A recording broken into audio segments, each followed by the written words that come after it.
This month's Where Did the Road Go is brought to you by three amazing people, Super Infra Man, Allison Cook, and 36 Dingo. If you want to become a patron or a sponsor, go to wheredidtheroadgo.com. And now our show. Transmission start. Welcome to Where Did the Road Go?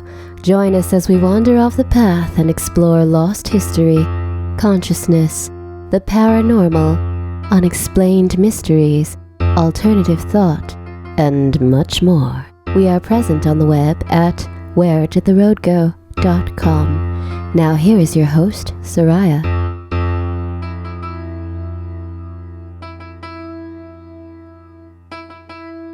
Welcome to this edition of Where Did the Road Go? And I am joined by Super Infra Man. Hello, hello. Octavian of the Strange Dominions podcast. Oh, hello. And Wren of Wren. Hi, everyone. Back again. Mm-hmm. I am pleased by this development. What was that? So I'm making it a habit now. Good. Excellent. So, I love it. This is the first time we've been on the show together. It is, yeah. Yeah, same. And Octavian, so nice to meet you guys. Yeah, nice to meet you. I did not realize that. See what happens when you disappear, Wren? Yeah, no. I get back and it's like a whole new cast of characters. So, this is just going to be a Wandering the Road episode. We'll just go where it goes. And, but I wanted to start with Octavian because you had an interesting day in the woods. Yes, I did. So tell us about it. What happened? Okay, so I'll give you some preface. I have been planning on doing essentially like an on-site episode similar to Strange Familiars, but we would kick it off by doing some kind of ritual and seeing if that kicked up any kind of activity in an area. And so we were planning on doing it in Gazoo's Woods, which is a forest. It's not even a forest. It's a group of trees, if we're honest, in northern Maryland, right outside the PA border. And Tim has done a couple episodes there. He and I had a very weird day. I had a weird day there last year. It's just a very, very strange area with a lot of activity. And it's just, it really goes into the weird side of Bigfoot because of how small this area is. So me and a friend of mine who's been on the show, we were planning on doing, basically going to this place at night and doing the headless rite and just seeing if anything happened. And so I thought I would take the day today and do a hike and just kind of get a lay of the land because it's been a few months since I've been up there. So I go in and I park at the cemetery that's there, and I have my recorder on me, thank God. And I just walk through, I walk to the cemetery. I always visit the cemetery. I walk to the trail, and the first half of the trail is really pleasant. Like, it was really quiet, like eerily quiet, but I didn't get any kind of weird vibes from it. Once I got to, basically, it's a very, very small little footbridge, everything changed. And, like this area has a lot more like cover. So it's like a physically darker area because there's more shade. Mm-hmm. And you just get this weird feeling. And I, for a long time, could never understand when people would say that they get weird feelings in areas because I'm like, that just never really happened for me. But as I've been, getting more into magic and stuff, I've definitely been able to feel more, intuitively and things like that. So I definitely felt kind of like just weird, like something was just kind of off once I got into this area. And this area was also where Tim had seen something when he was with me earlier this year. So I keep walking, I get to the pavilion that's there, and I sit down on a bench that's in the pavilion, and I'm just kind of listening for a while, and I didn't hear anything. And so there's like a platform. I think it's for some kind of like horseshoe game or something, but it's just a little platform made out of the earth with gravel. And I go and sit on that for, a little bit, and I'm just listening. I'm just, chilling. And to my west, which was to my right, there was what I can only describe to you as rock clacking. Like, it was a very distinct sound of sharp clacking. And that was going on for a little while. I started to hear some stuff behind me and to my left. And then out of nowhere, this rock comes flying at me and lands about 3 feet in front of my feet. And I'm like, okay, all right, I'm by myself. This is too much too fast for me right now. And so I left. And that was my weird day in the woods. I'm disappointed you left. Yeah, and as I was driving home, like 10 minutes after leaving, I was like, wait, why did I leave? I was like, should I go back? I don't know. I'm by my, like, I don't know. It's a weird feeling and it's impossible to describe. You just have to feel it. It's one of those things.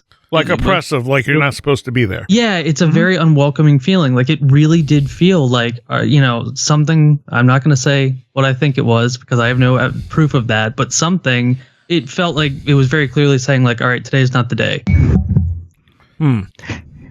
The little mound you're on, was that just something that was made as part of the area, or? Yeah, I think they use it for games. Oh, okay. Oh, that makes perfect sense. Okay. Yeah, there's a couple of them around that pavilion area. So I've never had, anything like that rock throwing experience or anything, but I've certainly been places where I've been like, oh, I've got to get the hell out of here. And it's something I'm really cognizant of whenever I go into houses or I'm traveling around or anything like that. And, it was something I think that my mom really reinforced in me, too. And so I listened for that, but I can't tell you there's a reason that I do that other than it was just something I grew up being exposed to.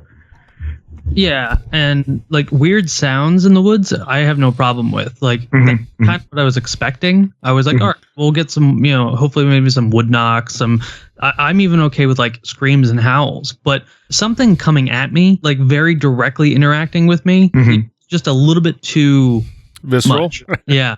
It got too real too fast. I started using that sense of get out of here as a way of controlling fear because it sets off that fear response. And being able to kind of defeat that is very useful and possibly stupid. Yeah, it's not stupid. I mean, you're going to have to figure that out. Like recently, I was engaged in some grimoire hijinks with some colleagues. And I'm pretty sure that's the first time the phrase grimoire hijinks has ever been used. I'm using it all the time now. Yeah, I'm not going to say that we need to write a book with that as the title. Not sure how much detail I can get into, just because there are other people than myself involved. But at sort of the height of this experience, when a lot of kings and princes and their attendants were showing up, I was overcome with this sense of like panic and dread, like to the point where it felt like I was maybe having like a panic attack or something, like chest tight, like sweating. And I just kind of like, bit my lip and fought through it until it subsided, because I knew in the book it said that when the kings arrive, it causes the exorcist to feel panic and terror, and they'll try to get you to leave the circle, and that under no circumstances should you leave the circle. Absolutely. Wren, can I ask what grimoire you were using? Can I guess? Sure, yeah, that'll be fun. Is it the Lucidarium or the Heptameron? Yes, it was a Lucidarium type. I thought it was an earlier Heptameron that is not out yet. The translation of it is not out yet. But cool. I was working with the translator. The only reason I knew that is because you said multiple kings and princes, and that in that one at least, most of them show up with like a whole gang of them. Yeah, and that was the point of it, to get the whole retinue to show up. Did you? I know that, and actually, I think I told Seriah about this. There's one class of spirits that before they show up, it even says in the book that two like small children will show up on the outside of the circle trying to get you out of the circle. Interesting. Yeah, I didn't see that during it. Okay. It was an interesting 3-part sort of process. Like we actually started outdoors outside of the circle, called the Four Winds, and like called the spirits from each direction. And then we like went inside and kind of like did another version of it, just in the main sort of living space.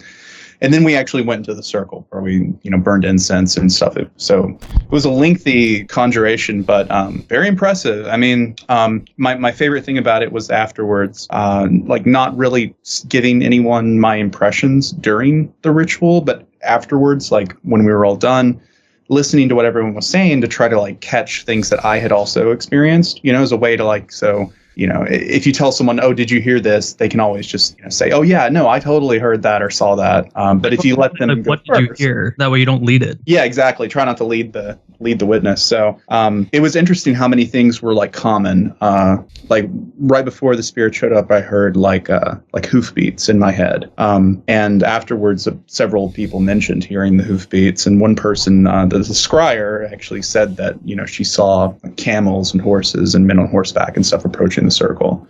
Oh, was it a Trithemius thing? No. It was from like a early version of the Heptameron. Okay. Yeah. Did you get knocking? Knocking? Yeah. Yeah, no knocking. Okay. Like most of it was like hearing like murmurs and voice, like a voice of like a large crowd of people like talking in my head, like hearing the hoofbeats. And at one point when the actual spirit who was the target of the ritual appeared, like in my head, I saw like a rose bloom. And really? Yeah, like I saw a man with like a bird head. And later on, afterwards, I was just listening to people talk, and the scryer had mentioned smelling roses when the spirit appeared. And the next day I was attending a lecture about the stuff that we were working on. And they showed a picture of the spirit that we'd conjured, and it was a man with a bird's head. So it was a nice little reinforcement there. The rose thing is really interesting because my friend and mentor Luke, who's been doing like very, very strict goetic work for the last 12 years, he'll never tell me the name of his spirits, but one of the most interesting evocations he's done, the spirit actually showed up as like a 2D rose bush. Oh, that's super cool. Yeah. I wonder if it was the same spirit. I mean, I tend not to say the names of the spirits either, just because. Yeah, that's just like a pretty common thing within magic. I want to kind of keep that stuff on the down low, but yeah. So when you say this that they started showing up, is this the phenomena you mean, or did you actually see anything manifest? I didn't see anything with my physical eyes manifest. I still haven't been lucky enough to have the full physical visual manifestation, but I definitely felt it. You could feel it kind of like in your skin and in the room and stuff. And I could, I heard things in my head that I'm pretty sure weren't my own thoughts. Right. And those same impressions other people in the circle had. And I heard them talking about it afterwards without leading them. So I know I wasn't, implanting those things in other people. But were they things you were expecting to hear? Not really. I didn't know what to expect. I'd never worked this operation before. Okay. So I didn't know what to expect, because it's very different from the sort of drawing spirits into crystals, trithemia and stuff that I normally do. Because I'm wondering, when you're in a magical ritual, if someone there is expecting A, they might also be transmitting it to other people. Yeah, entirely possible, yeah. I mean, it's entirely possible the rose thing was, a common transmission between. I mean, maybe I was picking it up from the scryer. But, yeah, it's hard to tell what of that is external and what's internal. Yeah. Although, the hoofbeats and things, like, I don't know if anybody would naturally go to that as the, harbinger or something coming in, Mm-hmm. I mean, it's possible, like, as an expectation, I imagine that, because I knew that we were conjuring like a host of kings and princes and that sort of thing. So maybe on some level I expected them to arrive on horseback, like a procession. Right. But then other people also heard that too. So what about anything coming in playing musical instruments? I didn't personally hear musical instruments. I'm not sure if anybody else did. I don't think anybody mentioned that. I'm just going by a lot of the kings and princes. Usually, when at least in the grimoires, they're described as coming with a procession of like lesser spirits playing musical instruments and things like that. Yeah, like Paimon in particular. Yeah. Trumpets and cymbals and that sort of thing. No, nothing of that sort. Mostly just like the hoofbeats, hearing, voices mumbling, and, feeling like the impression that something was like in the room with us, and, seeing in my head sort of like images like the rose. The thing about the physical manifestation, my friend, he's very like, he's like half Lazuski, half not, because he's very adamant that like the first, when you first start working with a spirit, you need to be there for as long as it takes to get them to come to physical manifestation. And I think one of the spirits that he works with on a very regular basis, the first time he conjured it, he was there for like 6 hours, just repeating the conjuration until he got like full manifestation. Yeah, that's wild. Yeah, I've never done one for that long. But of course, too, I mean, what's interesting is that in a lot of cases, I've done rituals. I haven't gotten the full, like, physical or visual manifestation, but just, the normal sort of, for want of a better term, like psychic impressions that something's there. Right. Like what I conjured the spirit for, like, happened. Obviously the task had been given and they carried out the task, even if I couldn't hear them or see them. And in one case, I ignored the prescriptions for the magician to wear a silver ring to protect themselves from the venomous breath of the spirit. spirit. Oh, okay. And the next day I woke up feeling like my lungs were on fire. And I was like bedridden for like 3 days, like coughing and hacking and just feeling like I could barely breathe. For those in the know, you just narrowed down the possible list of spirits. I know that one's a little easy to figure out, but yeah. I've talked about that one before. That's not necessarily a very hidden one, but yeah, it's not joking when it says to wear the silver ring. So, dear listener, if you're going to conjure that particular spirit, please wear the silver ring. Like follow the instructions in the book. Just what's funny is that like what I asked for actually all happened, and it led to a really fruitful and productive relationship.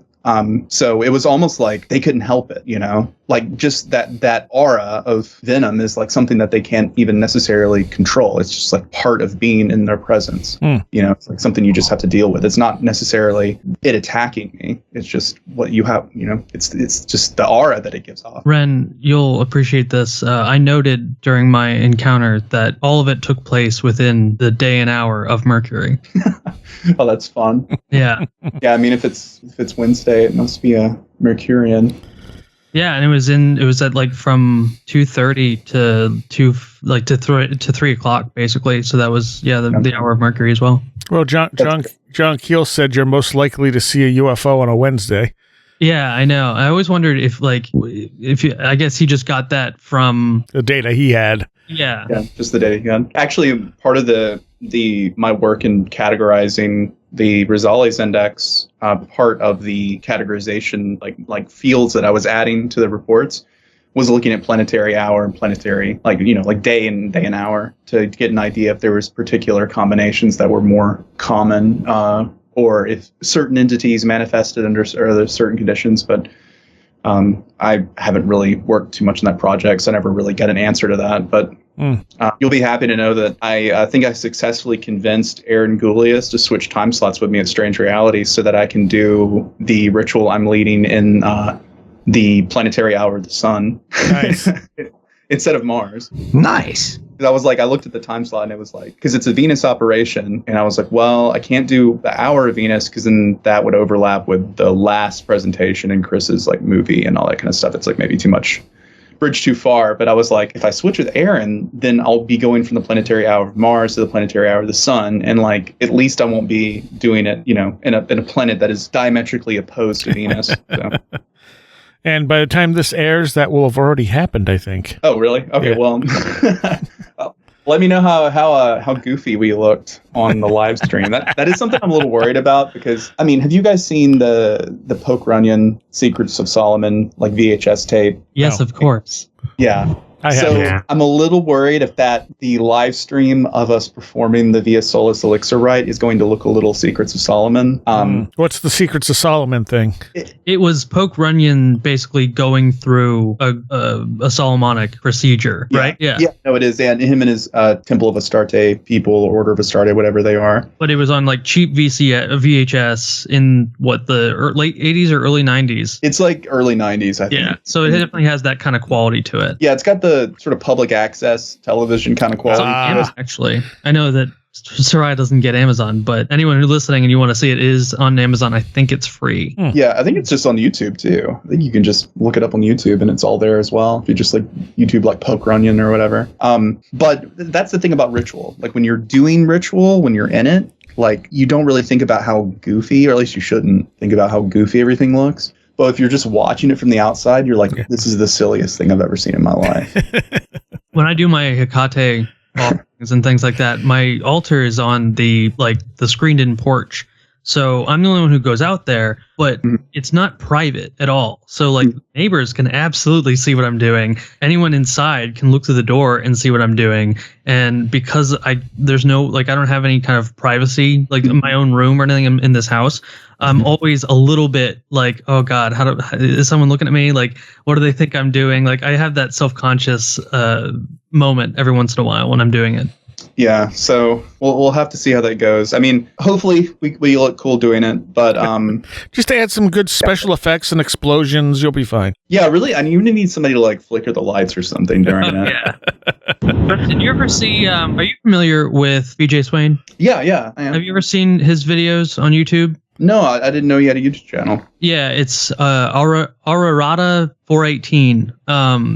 He does a couple videos of him doing a Trithemius operation at the William Blake Lodge in Baltimore because he's a Thelemite. Yeah. Mm-hmm. Yeah, those are interesting. Yeah, I like a lot of the Trithemian stuff. I feel like a couple years ago it like had the whole resurgence in popularity. I think because of that. Seven Spheres came out. And BJ has his Luminarium, which is just an even more stripped down Trithemius based operation as well.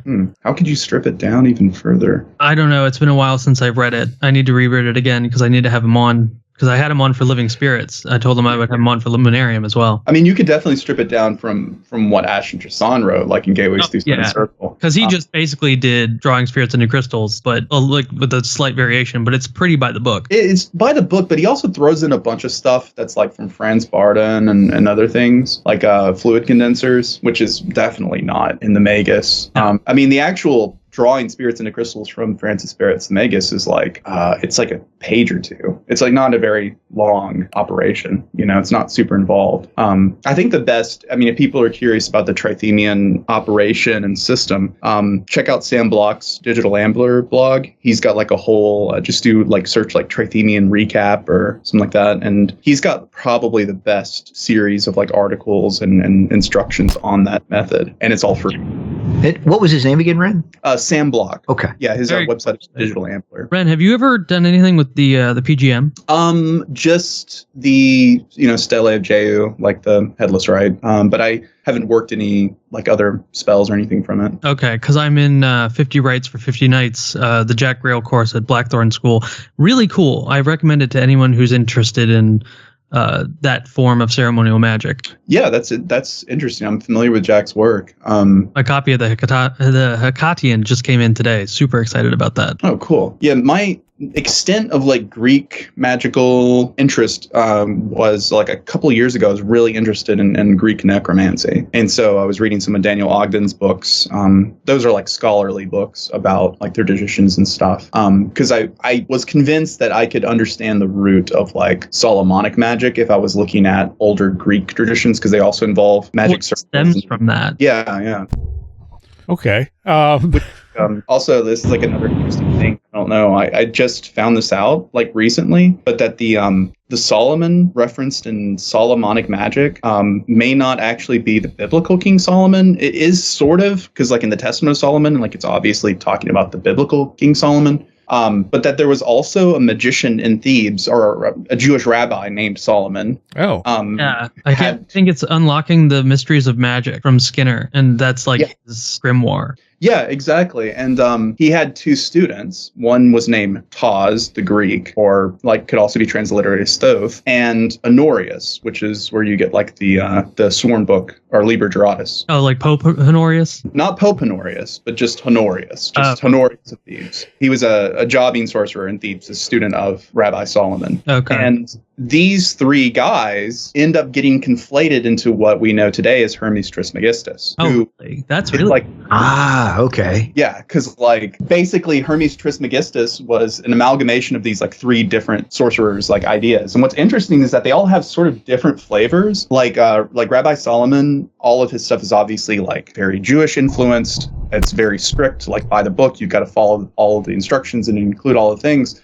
But then Taz the Greek is much more like loose in his interpretation of the rituals and is like, no, you can make substitutions and you can use different things. You don't have to follow it by the book. And I love how over the course of like history that these possibly just like three real normal people who did magic in Thebes at the time end up becoming semi-mythical and then like combined into a single individual that, you have all these legends and stuff about. I think we should still be like pretending that Solomon is still writing grimoires. You know what I mean? Like how all these like old magicians were just writing, saying that their books were authored by Solomon or Honorius or any of these. I think we should continue that tradition. Yeah, in a lot of cases. I mean, that isn't the whole thing with the Heptameron, is that it's probably not actually Peter de Bono. Right. Yeah. You know, a lot of these cases, you would when you were publishing one of these books, you would use the name of like a, you know, like Francis Bacon or like a well-known philosopher or scientist or natural philosopher or whatever, to give it like credibility. Yeah.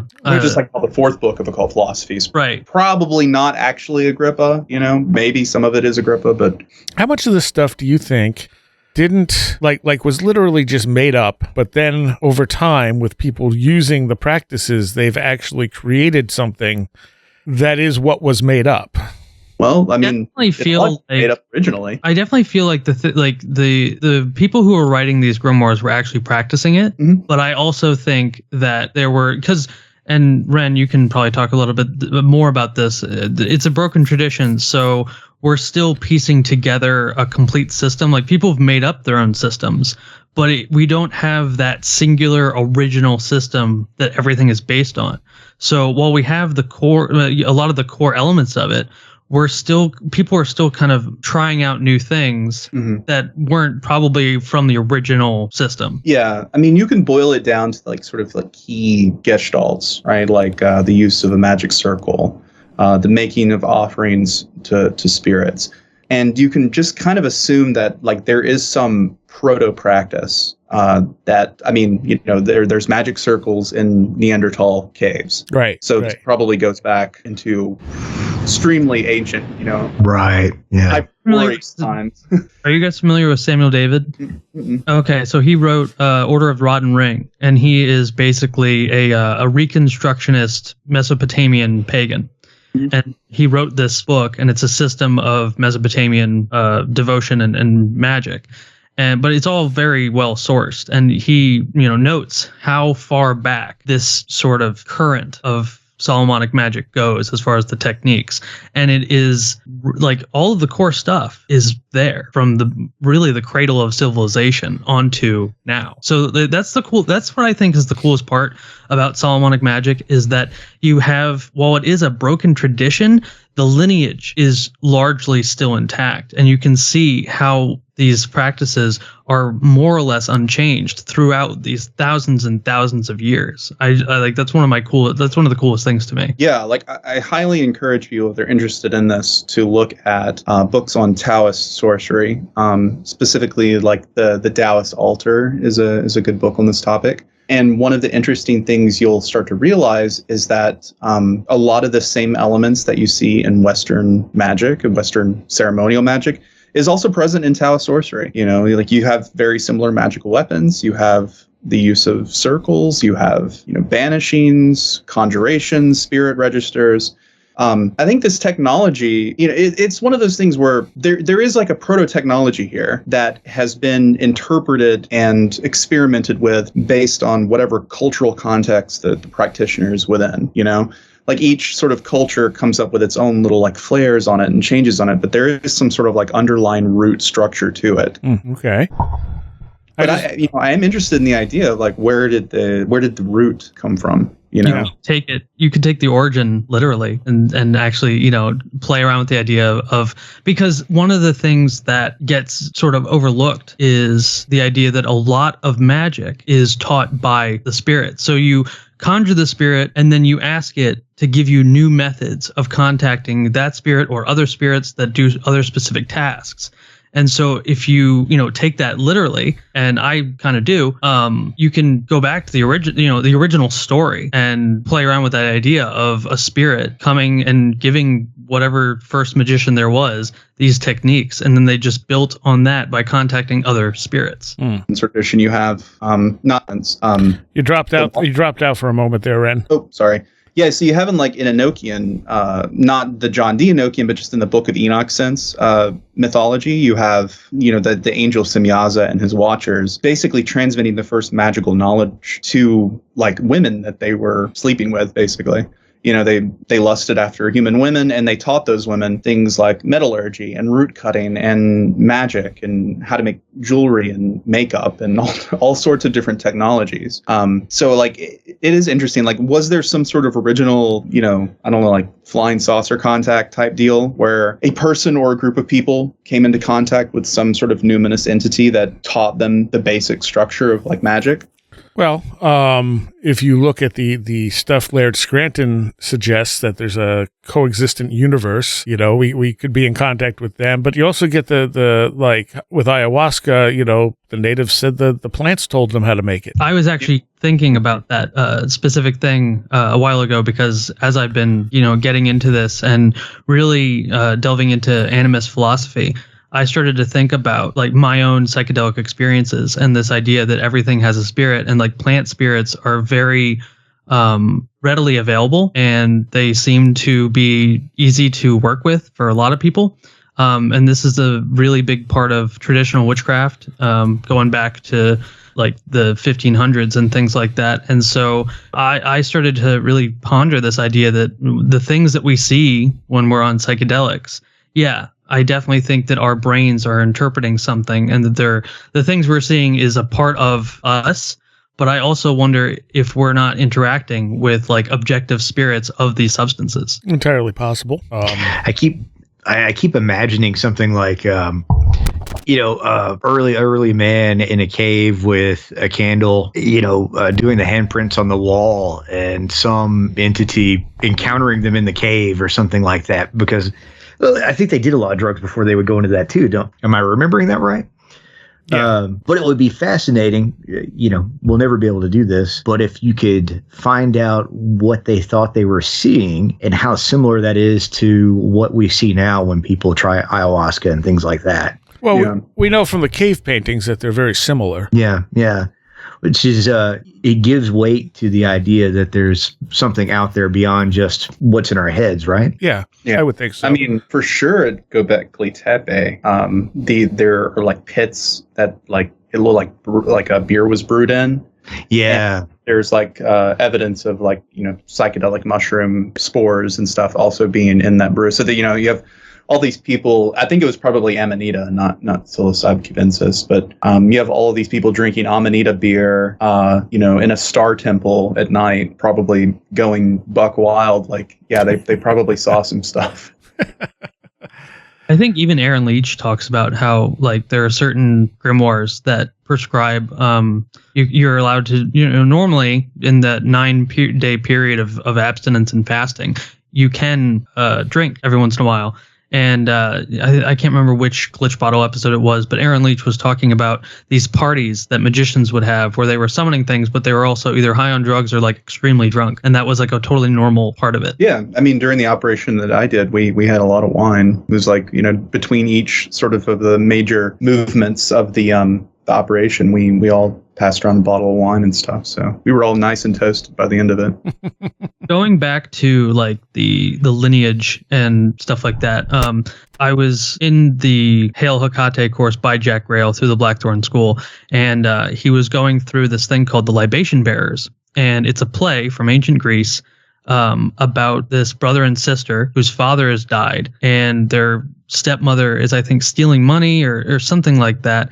And they go to his grave, and they need to they want to do a necromantic ritual where they essentially piss off the spirit of their father and make him as restless as possible, and then get him to either go and kill the stepmother or get another spirit to do so.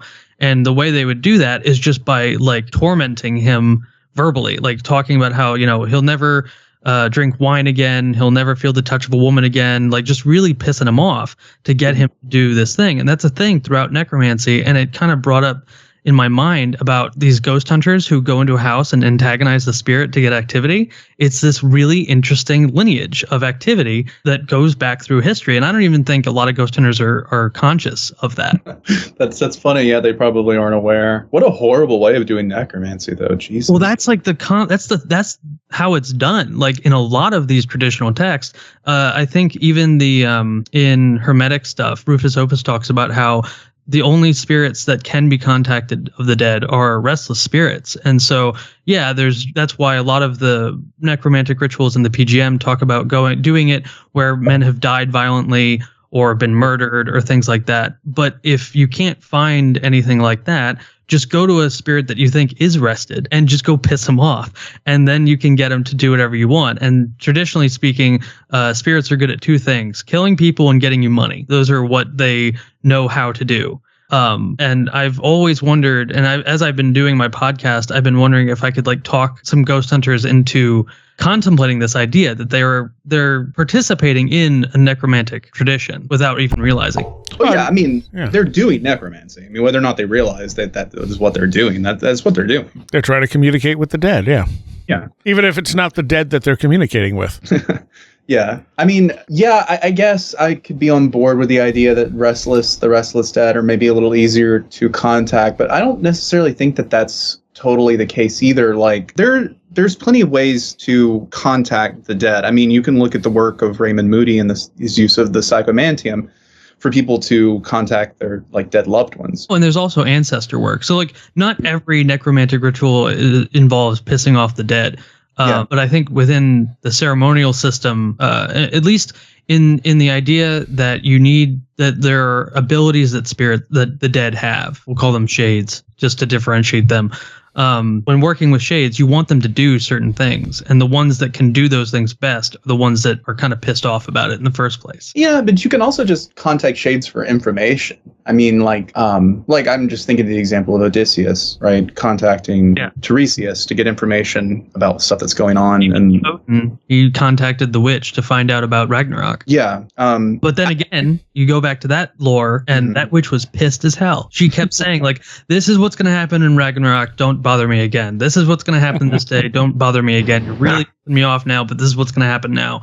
And so, yeah, it's interesting that this whole pissing off the dead to get information is still prevalent within a lot of these different traditions. Yeah, and in the Bible, Samuel pisses off I forget who he's trying to conjure with the Witch of Endor, but it's like he gets pissed off because he gets conjured. Because he's like, "Man, what are you doing? God is going to be so pissed at you for doing this. What the fuck is your problem?" Wow. I do think that what's funny is people, especially people who are just getting into ceremonial magic and stuff, are always talking about like offerings and, should you offer blood to spirits or whatever? No. Yeah, no, you shouldn't. First of all. Why not? Well, then like you just open up this door, and Jason Miller, who I don't agree a lot on, I do agree with him on this, that you should never don't give in to a spirit's demands. Like, don't just do whatever the spirit says. You need to lay boundaries. And when you start giving blood to a spirit, then you've now made that a precedent, and you're going to be expected to be, continue giving blood, especially if you're giving your blood. That's a lot of blood you're going to have to give a spirit, because you have to give it on a regular basis. Otherwise, it's not going to want to work with you. Yeah, don't little shop awards yourself, but also too, honestly, if people are new at this stuff or interested in it, as a rule of thumb, you shouldn't be offering anything to the spirits anyway. Just don't do it, especially if you're doing, I honestly don't do much Goetia or anything with demons for years now, because I find angels much more agreeable and easier to work with, and I don't have to wrangle them like you do with demons. But if you are dealing with demons, you don't owe them anything. You shouldn't be offering them anything. You're binding them against their will to do something for you. You don't. That's not how you negotiate. But there's definitely that mode, and that's the traditional mode. And I think even my friend Luke, that's how he does it. But there is a precedent for offerings to spirits as a reward and as an encouragement for them to do what you ask them to do faithfully, as well as the binding. They're bound regardless, but just to kind of sweeten the deal a little bit, you can kind of be if you do this for me, then I will do this in your name, or you will get this incense every, something like that. Slippery slope, though. I think the reward should be you not tormenting them. Yeah. I don't know. I'm all stick, no carrot. So what do you feel is the difference between an angel and a demon? Where do you draw that line? What's the difference? It has to do with the let's say the cosmological location of the spirit. So demons would be either infernal or chthonic entities that are sublunar in nature. They're earthly spirits. Angels are... But there's a difference between them and nature spirits. Nature... Yes, absolutely. Yeah. But the key term there is sublunar, right? They're not celestial spirits, right? Celestial spirits like angels are governors. Okay, I mean, this gets in all into Neoplatonism crap, but my cosmological view of the universe is that all of physical reality is the filtering down of, divine endless light through the different, 7 spheres of traditional astrology, like a prism. And those filters create what we experience as the physical world. And each one of those filters has certain like archetypal values associated with it. And the angels are the governors of those spheres, right? Like they direct the flow of divine light into what we experience as physical reality, material reality. Distinction, and this just goes back to traditional grimoire lore. Angels have free will, whereas sublunar spirits do not. You can conjure up a sublunar spirit and bind it against its will all day long, but you cannot do that with an angel. You can invoke them and you can invite them to join you in the crystal or whatever medium you're using. But ultimately, it's up to them if they come, and it's also up to them if they want to do what you ask. They can absolutely say no. And my friend Luke, he's had that a couple times where like he's conjured an angel and he's asked the angel to do this thing, and the angel just flat out said no. And like there's nothing you can do about that. You can't punish an angel. Yeah, and honestly, but see, like that's why I try to anybody who approaches me looking to get into like this type of magic, I encourage them to work with angels, because look, like on some level, like the fact that you can't bind them and force them to do things, and that you're on more, let's say, like equal footing in terms of the interaction, gets rid of a lot of like the danger that's inherent to working with sublunar spirits, right? Like with sublunar spirits, you need all these precautions, you need bindings, you have to test the spirit, you have to threaten them. You have to be like fully aware that they might try to get out of whatever, you try to make them do. That's why the binding is so important, because and Skinner's mentioned this multiple times. You can mess up every aspect of the procedure, but if you get the binding right, then more or less you'll get what you want relatively without harm. It also, what I don't think, like the thing that's still, even if you bind them though, it's like, I don't know, you're still like making enemies in the wrong places by doing that kind of thing. And I'm like, why deal with all that crap when I could just work with angels where like I don't have to deal with any of this stuff, and I don't have to worry, I don't have to look behind my back, like either they do the thing or they don't. But honestly, if there's anything going on in your life that absolutely requires the success of a magical operation to take care of, like that's no good anyway. Like you shouldn't be doing magic for things that you absolutely need to happen.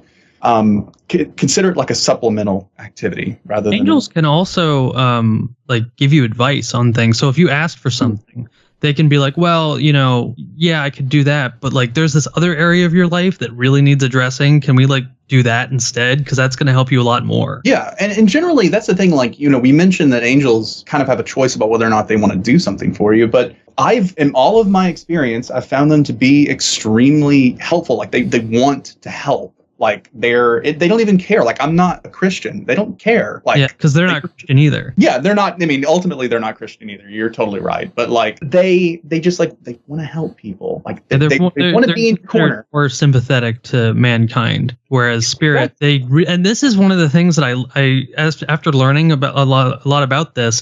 I want to reiterate this so many times whenever I hear someone say like, oh, it's a demon. Demons don't want to be here. Like it's extremely uncomfortable for them to be in our sphere of existence. They hate it. It's like being underwater for us, basically. So this idea that there are just demons running around the earth, torturing people and pissing them off and like scaring them is just so antithetical to everything that we know about how spirits and chthonic spirits specifically interact. Yeah, for sure. I don't know. Part of me does think though that there can be issues with let's just call them like wandering demons. All right. Like they do happen, and they do things like cause sickness and torment people and things like that. I don't know why they're here, why they're doing it, because at least the quote unquote demons that you conjure with like Solomonic magic obviously like don't want to be here against their will. But also if it wasn't true that there were wandering spirits that were tormenting people, there wouldn't be exorcists, right? Like the whole practice of this type of magic wouldn't exist in the first place. I mean, people got to remember that's like the whole point of the story and like the Testament of Solomon is that Solomon was like going, like all of these demons were out, you know, tormenting his people and causing trouble. And part of that mythic narrative is that he bound them all basically to like, you know, keep them from causing plagues and like ruining crops and destroying buildings and stuff. And he like put them to work building his temple.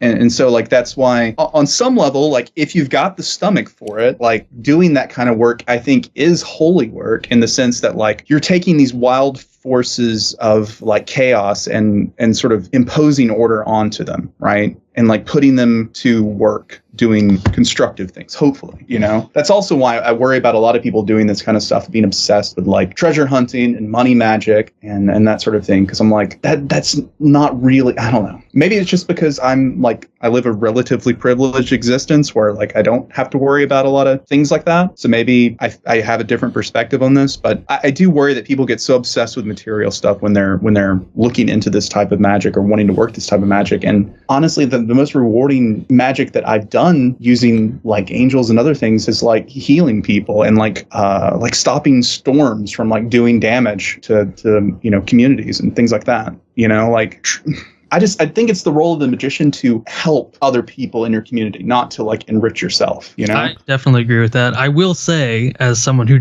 is on the opposite end of the financial spectrum, there's like 2 rituals that I want to do in my early conjuration career that are money, but it's not money just to have money. It's money just to be able to do other things that are helpful to me and everyone around me. Most of what I want to use spirits for is information, both, you know, in just practical human matters and also in the paranormal. That's like one of the big thing that I want to use magic for, is really invest in seeing how we can investigate the paranormal using these magical technologies and these entities. So when you say angels talk to you and tell you different things, how do you define that, Octavian? From what I understand, so I'll just give the only context I have is what I've heard from my friend and what I've heard from people like BJ Swain and things like that. When Luke has done some angelic things, he has said that just the mere presence of the angels like shakes the whole house. There's a massive emotional toll, like you just are overcome with emotion. I think he's heard angels speak directly to him like 2 or 3 times, but for the most part, it's been through images and like internal feelings. But when they do speak, I mean, it's almost incomprehensible. Like you can barely, like you can understand it, but it's just a massive toll on your body because you just cannot really handle it. It's very hard on us. And I don't know if that answers the question. Yeah. Also, you can also meet these entities in dreams, you know, and in a lot of cases it's a whole lot easier. You don't have all those physical side effects, and a lot of times it's much easier for them to communicate clearly and coherently in dreams. Right. Like in my own like HGA practice, like my HGA usually just meets me in a dream, right? And like the last time we had a little session, we were in a bookstore together, and he was showing me all of these books, and they were like grimoires that I'd never seen before, and it had like spirit seals in them that I'd never seen before, spirit names, and I was just like, oh my god, this is amazing! It's such like a cool book. I gotta buy this book. I've never seen any of this stuff before. But the problem was I didn't realize it was a dream because, you know, not a perfect dream warrior. And I woke up and didn't remember anything that he tried to show me in that dream. Of course. Unfortunately. Right. Yeah. My answer, by the way, because my cat stepped on my keyboard and it brought up Spotlight. And so I don't know if anyone heard what I said. No. What did you say? No. Oh, okay. Damn. What I was saying was that because Seriah asked me what do they sound like, how do they speak, or how do they sound? We heard all that. Oh, okay. All right. Sure. Yeah, okay. That brings up a point though, Octavian. Have you are you familiar with like the Estes method? Oh yeah. Have you tried using that in conjuration? I haven't done it. So here's the thing about me in conjuration. I'm physically unable to do it at this time because of where I live and stuff like that. And also I just don't have all the materials and a place to do it. So that's why I've been doing a lot of PGM stuff, is because it's kind of like the beginner's guide to ceremonial magic, because that's where the source really is. But yeah, like once I get into the actual Solomonic stuff, I'm definitely going to experiment with the Estes method, and I also want to try putting a Ouija board in the triangle and seeing what I can get from that. Yeah, that's a good idea as well. I've used Estes method several times with conjurations, and have gotten excellent results every time. I think it's something that maybe a lot of TV shows show people using it in a very uncontrolled, non-ritualized manner, where they're just kind of being like, yoo-hoo, is anybody out there who wants to chat? Yeah. It works. But if you want to get actual information, maybe add in a ritual element where you conjure a specific entity and then utilize the spirit box as a method for them to communicate with you. Yeah. One of the things so like a lot of the magic that I do, it's not, I don't even know if I would consider it like magic from the traditional definition, but I just go out into the woods and I do like offerings to the land spirits just to try and work them first. Because I'm really unable to get into the chthonic stuff. And I've tried doing hitting record on my phone or bringing the my audio recorder and just sitting it there and then giving the offering, saying the invocation, and then just waiting and seeing if anything can talk through that. I haven't gotten any results with that yet, but yeah. Oh, I like that a lot. I just want to ask this question of y'all real quick. I had a dream years ago where I guess I was arguing with the universe or something like that. And the phone rang. And this was like the old rotary tan phone. And I picked it up and I got answered by a chorus of voices for what I was arguing with over the phone.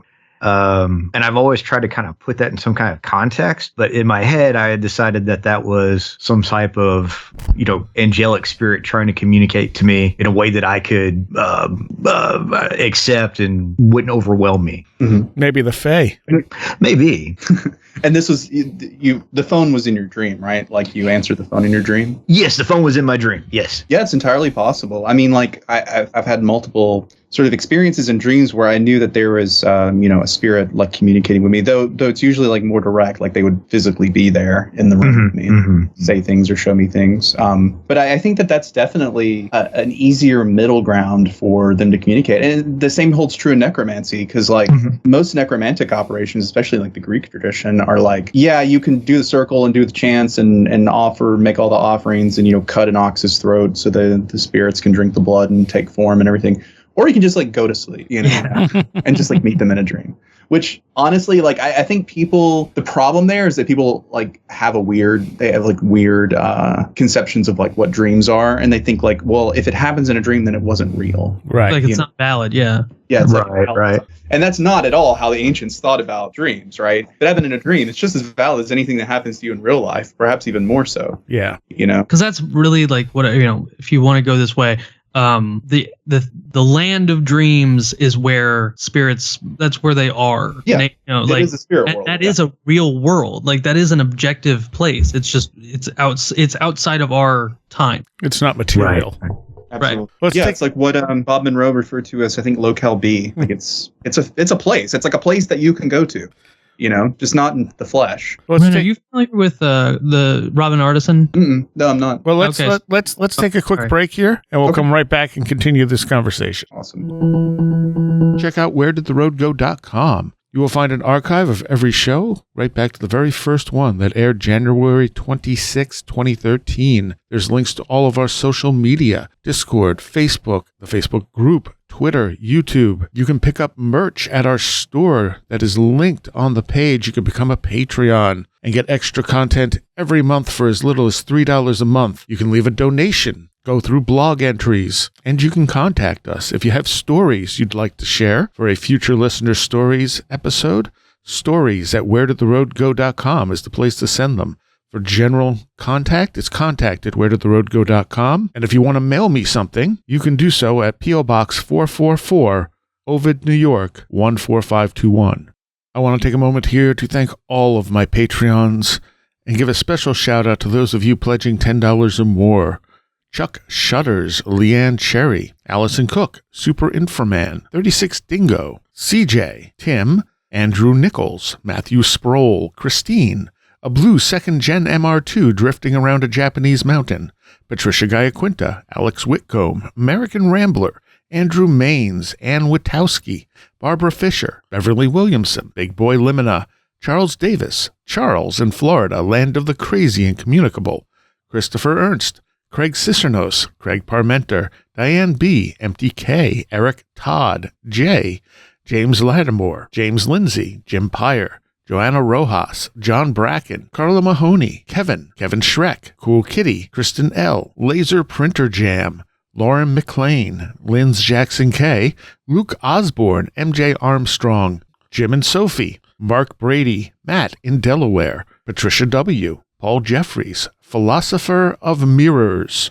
Ray Benedetto, Riker and Stark, Ron Dupre, Sam Sharon, Stacy Sherwood, Tactical Therapist, Taylor Bell, Thunderboy, Tyler Glimstead, Oli Andre Olar, Varosh K., Vincent Trewell, Walker, Will Gebhard, Will Powell, Wren Collier, Stephen D., Amber Hall, and Craig Sagastumi. Thank you all so very much. This show would not be what it is without all of you. All right, so I'm here with Wren and Super Infra Man and Octavian. And Octavian, you were about to ask Wren something. Well, this is just anyone. So Robin Artisan is an author and traditional witch. And his book, The Clovenstone Workings, which came out in 2020, I've been slowly working through. I've only done the first rite, which isn't even anything to do with spirits. It's just like it's what he calls a profane scrying, where you sit in front of a mirror in a poorly lit room and you basically just watch your face distort. And it's totally psychological. Like it's based on the effect that when your brain is staring at something and it doesn't have any stimulus, it'll just start making stuff up to entertain itself. Yeah. And so that's all I've done. But most of the work in his book is all dream based. Like you do rituals in waking life and then the result and the communication comes in dream form. Yeah. Oh, that's very cool. Yeah, incubation is like one of the most powerful forms of magic, and it's accessible to everyone, like Incubation? Yeah, incubation. Like it's what the Greek term for it is, like dream incubation. Okay. So you're sort of setting something up in waking life that you then experience in a dream. Okay, all right. I've found some dreams to be incredibly useful. Lately, however, not so much. How so? I've just been on a track of pretty uninteresting dreams lately. I get disappointed when my dreams aren't interesting. See, my problem is my dreams are always just cuckoo, crazy, psycho land.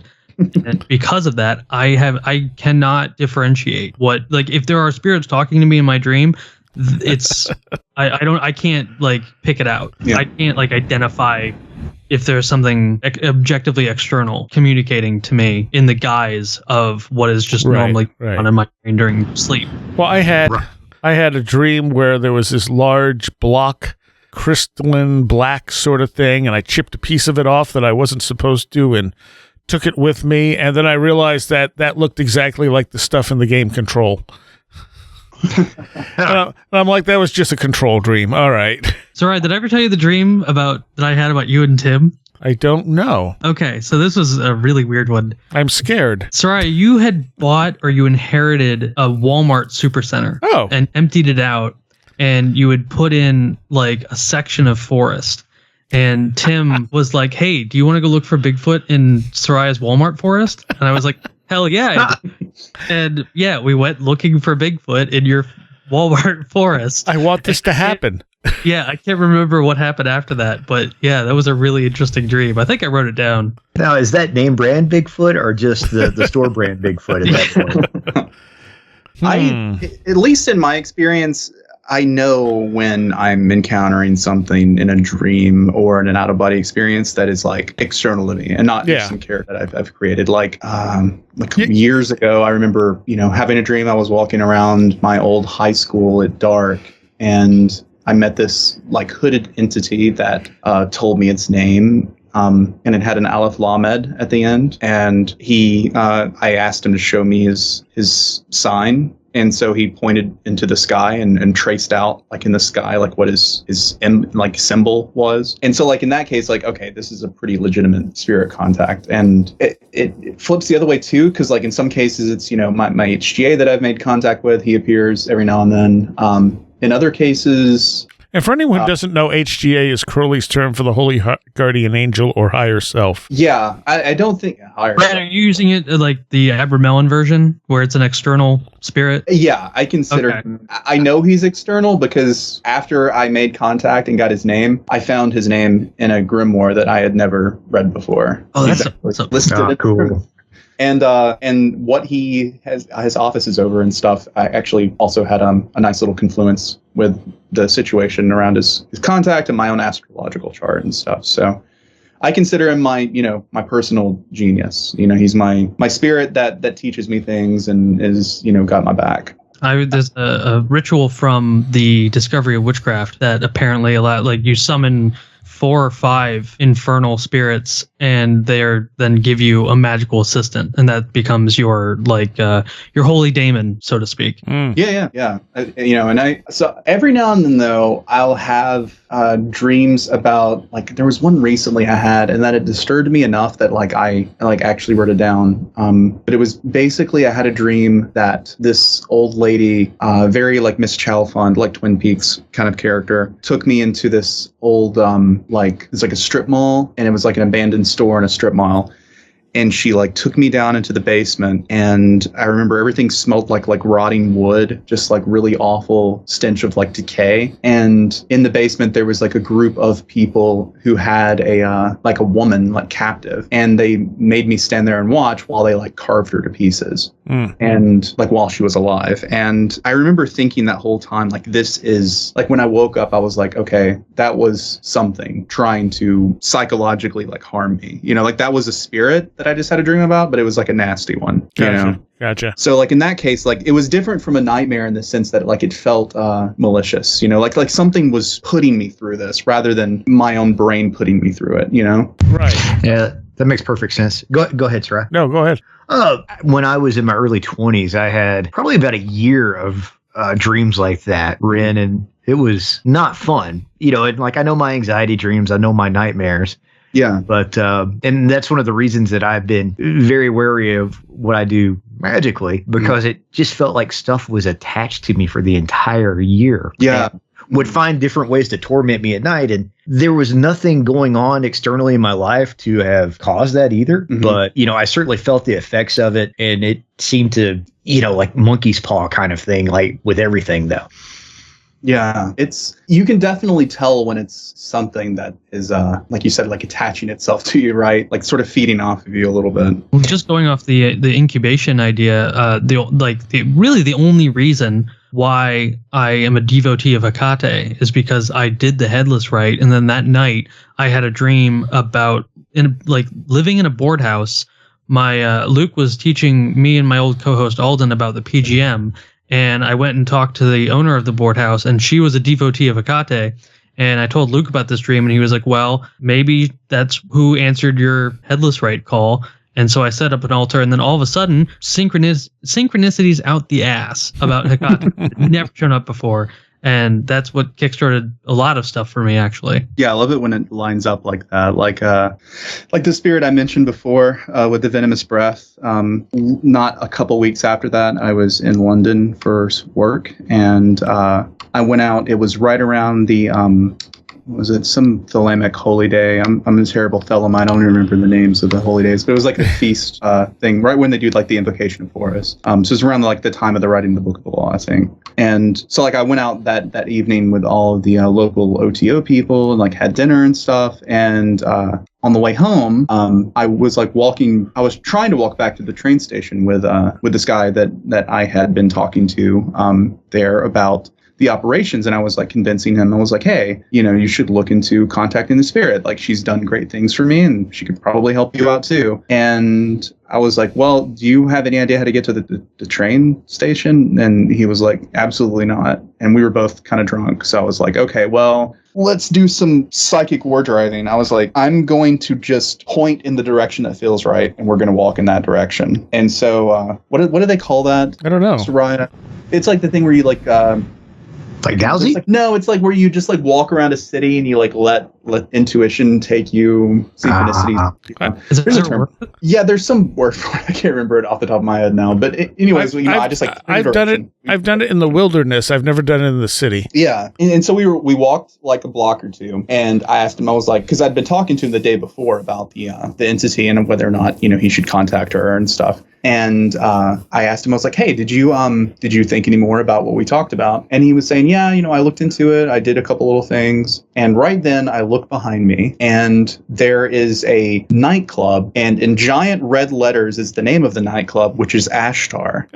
And the spirit that we were talking about was Astaroth. And so at that point, I realized it was just one of those little nods, it's like, hey, I see you there. Yeah. You sure you weren't about to become a contactee? Was it an Ashtar command? The Grimoire Verum does say that Astaroth is the governor of the New World. So it's not unsurprising that Ashtar was part of, American ufology. So the guy that I'm probably going to have as my new co-host, he's been doing magic for 20 years, and he's very into ufonaut stuff. And one of the things he really wants to do is use magic to contact the ufonauts and get information from them using magic, or just use magic to get information on them, something like that. But yeah, that's one of his big magical goals. How does he define ufonaut? I haven't really talked that much about it. I know that he's very into Alan Greenfield, and okay. Yeah. I was gonna say a similar line to what Seriah was thinking there. Like, do you think that there's any useful distinction between ufonaut and spirit? Yeah. No. Just a face.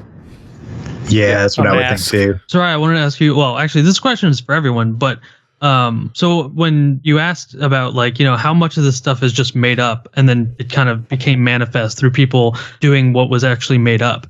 So in chaos magic with sigil stuff, you create an intention, you write it down, you take out the certain letters, and you make a sigil out of it.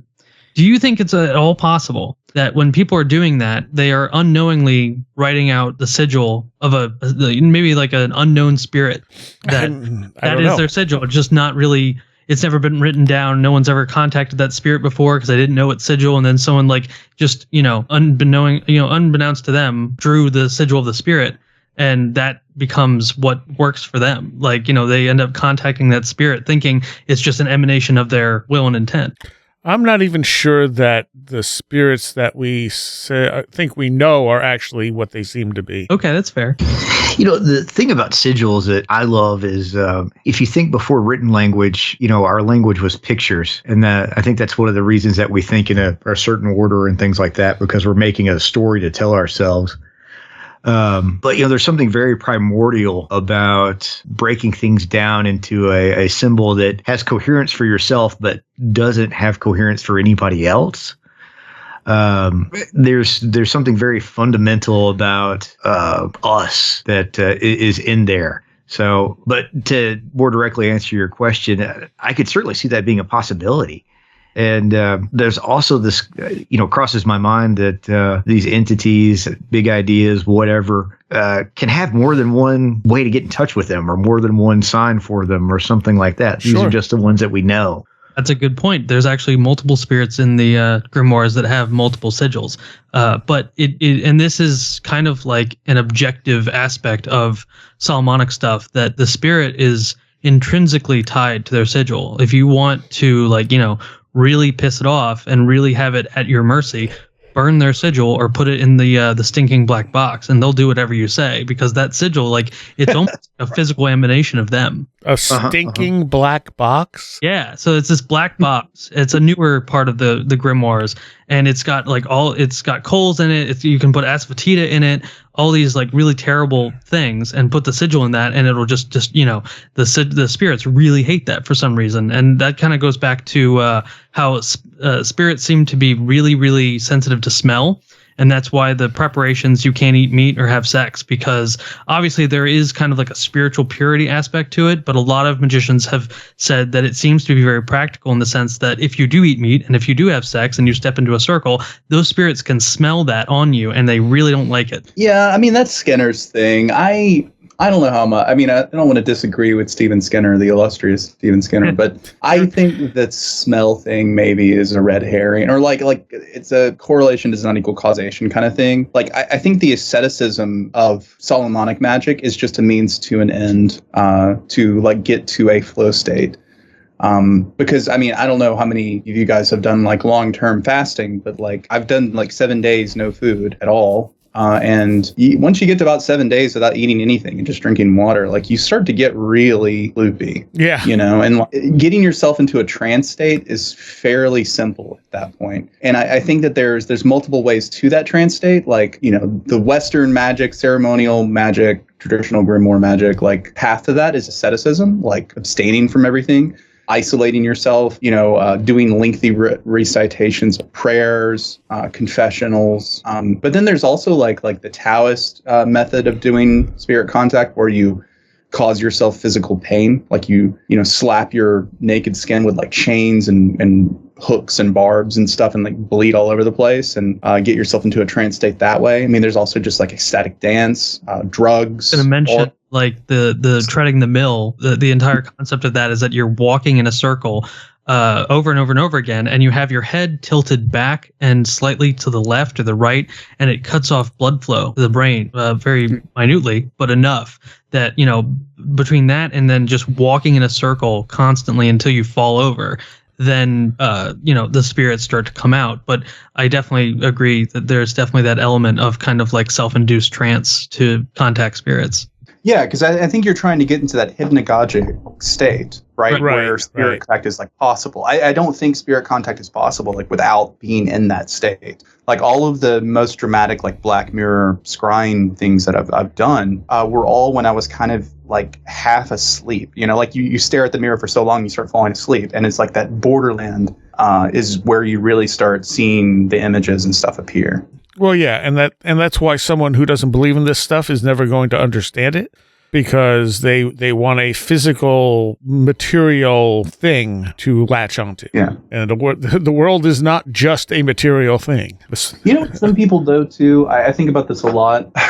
Some people, I think almost everyone has an experience of this sort during their life. Like, I don't remember what the statistics on it were for like out-of-body experiences, but almost everybody has had at least one out-of-body experience during their life, even if it was like a near-death experience. I had a really weird out-of-body experience with an ex when I was 15. It was really weird. I was in a hotel in New York. My dad was on a business trip with like his girlfriend and their kids and me.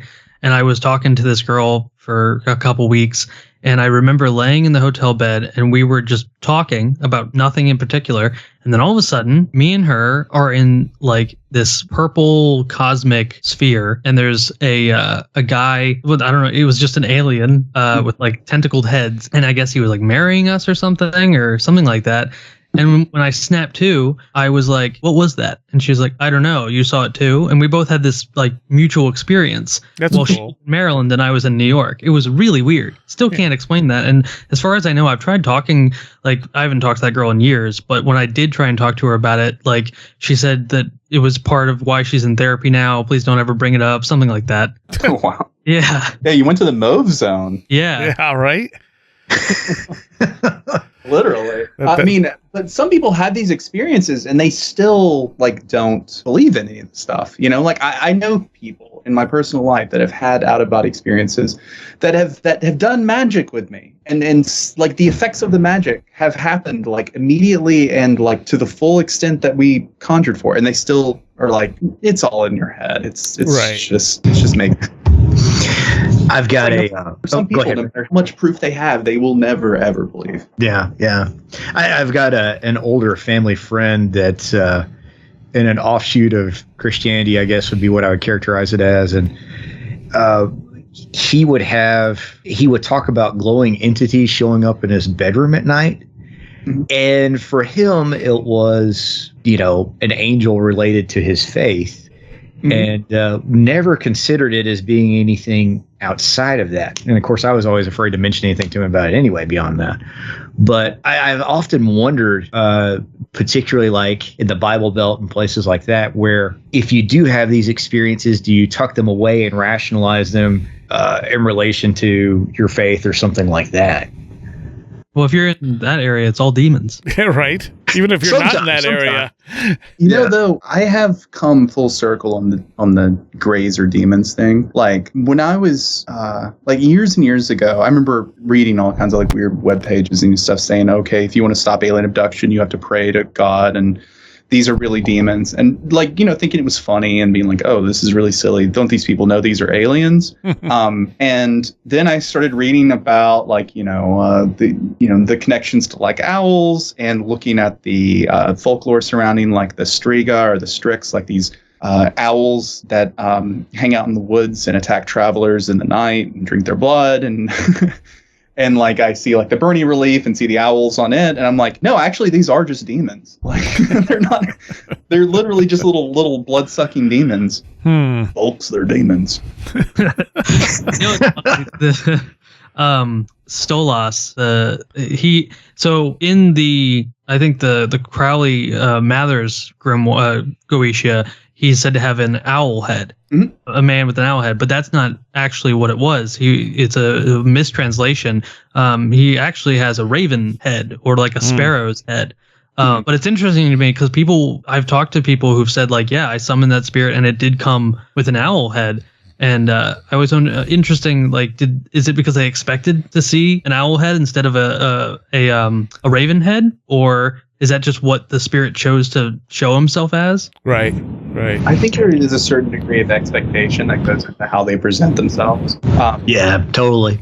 Which is, I mean, that's why I enjoyed the one that I did, because I like didn't know what spirit we were going to be conjuring. Only the operator knew. And, I had this image of a man with a bird's head, when we were like doing the operation. And then later when I saw a picture of it actually depicted in the grimoire, I was like, oh, it's a guy with a bird's head. Okay, that's literally what I saw in my head the day before.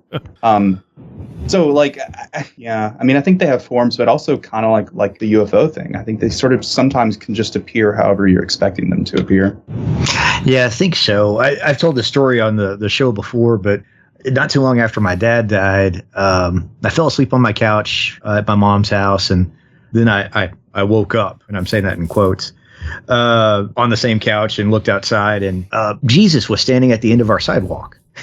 But it was a Caucasian, brown-haired man. Not, and mind you, I've been in anthropology at this point for a few years too at college. So even though I would say I'm a mystic and not Christian, even by that point, I knew that wasn't what Jesus probably looked like if he existed. Right. But it worked for me in that moment. But it was something that was always so odd to me that I'm like, I guess this belief within me and where I grew up is so rooted that, whatever this was had to look like that for me, as opposed to, someone that actually looked like they came from the Middle East. Yeah, your deep down subconscious belief versus your conscious knowledge. Yeah, exactly. Do you know how many people I look like Jesus? Huh? What's that? How many people tell me I look like Jesus? Oh, really? Yeah. It's the hair. Yeah. We're out of time. So where can people find you, Wren? So I have a blog at lemorin.com, which has some links to things like my Discord. If people want to chat. I also am going to be at the Strange Realities Conference in Nashville. Which has probably already happened. Yeah, which has probably already happened by the time you listen to this. So if it has, go look up my talk / ritual workshop and let me know how silly we all look. All right, Octavian? StrangeDominionspodcast.com. We're also on Instagram, Facebook, and anywhere you can get your podcasts. All right. And Super Infra Man, if people need to summon you. You can always find me on Instagram, and I'm hanging out on Twitter a little bit more these days. But I warn you, I post a lot about giant monsters on there. What? Big surprise. All right. Thank all of you. Thank you. We do continue this conversation in a Patreon segment, so Patreons will get that a few days after this. If you want to become a patron, it's only $3 a month at the basic level, and you get extra content all month long, as well as access to some special stuff here and there. You get the show a week early as well. Beyond that, everything you want can be found at wheretheroadgo.com.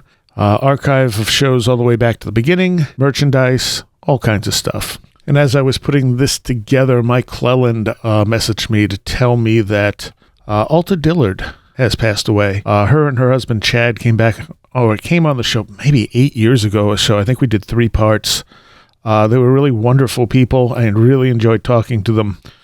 And I think if I have a chance, I will put together the shows I did with them into one show and put that up in tribute to her. Really liked her. Really liked Chad, too. So that's unfortunate news. And I'll see you next time. You have been listening to Where Did the Road Go? This show is made possible in part from our Patreons, and we thank you and everyone listening for helping us continue this exploration of the strange.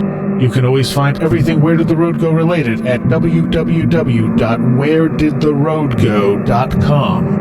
And thank you so much for your support.